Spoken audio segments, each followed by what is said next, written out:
auguro ogni successo personale e professionale.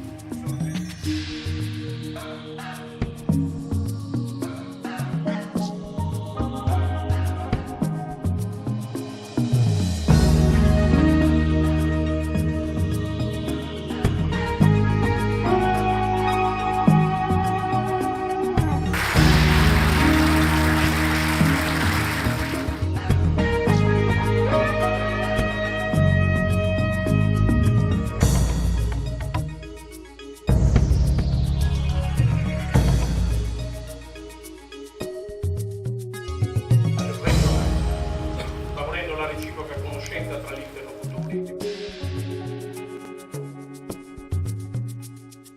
la sua società ricambia. Viva il Comando Militare della Sardegna!